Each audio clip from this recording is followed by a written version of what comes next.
Nima qilyapsan, aka? Akam o'zlariga qurgan uyni banner ilib qo'yganlar. Eskilik sarqiti bo'lib qoldi bu. 1 yildan beri sota olmayaptilar. Endi qarang, o'ziga qurgan uy bilan sotishga qurgan uyi farqi bo'ladi. Mana ko'ryapsizlar, o'zingizlar baho beringlar, farqi bor. Baquvvat, pishig'ishdan bitonlarga e'tibor bering. O'zim Instagram profili yurg'izaman. 70 mingta obunachim bor. Uy joy olaman deb o'tirganlar. Lakatsa yaxshi bo'lsa, narx yaxshi bo'lsa, joy yaxshi bo'lsa, nima muammo? Reklama qilib sotamiz. Fasadni ko'rdingiz, 20 bo'ladi, 230 zahvati bor oldida.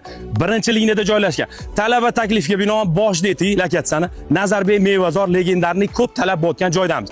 Chapga qarab yursangiz, tanlovga chiqib ketasiz, o'ngga yursangiz kommenterim hamma biladigan Nur baraka, bu yerda do'ng quryapti. Hammani do'mi tezroq bitib, ichkariga yashashga kirib olinglar. Yaxshi tilak bildirib qolaman. Lakatsani bildinglar, sotuvlar cho'tki, ichkaridan bitta planovkasini tushuntiraman. Ketdi aka.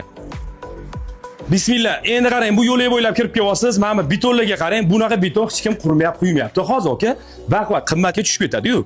Endi ma'lum bir sababga ko'ra akam qarovsiz qoldirdilar, budjetdan kelib chiqqan holatda. Pastga qarab yursangiz, 3 ta xona bor, fanerlar qilingan. Endi yashab, bu yoni remont qilsangiz bo'ladi, bitta sanuzil. Mana bu navesga e'tibor bering aka. Mana bunaqa duq tavr kim qo'yyapti navesga?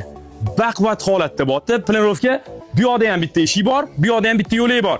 Общий xonalarning soni 10 ta bo'ladi. Aka olsangiz o'rtadan mana qarang. Ko'rsating aka. Bo'lishga imkoniyat qilib qo'yganlar. Bo'lasiz 2 ta aka addenniy darvozaxona. Tepada 3 ta xonasi bor, bitta sanuzil, pastda bitta xona, bitta sanuzil. Общий 4 ta bu yoqda, 4 ta bu yoqda, bu yoqda 3 ta. Общий 10 ta xona. Narxiga urg'u beraylik aka. Mevazor birinchi liniya bo'ldi. Zahvati bor, yaxshi qurilgan, baquvvat holat. Shu qurilishga nechta rasxod bo'ladi? Quruvchilar ham bor-ku, fikr qilinglar. Xo'p, 148 ming dollar start qo'ydik. 8 sotiq bo'ldi. 2 ta aka yashash imkoniyati bo'ldi. Endi akam bilan gaplashgan holatda buni yarmini olsangiz ham bo'ladi. Endi o'zlari bilan fikrlashasiz, suhbatlashasiz. Akam raqamlarini qoldirib qo'yaman. Shaxsan o'zlari bilan talash tortish barakasini qilsangiz bo'ladi.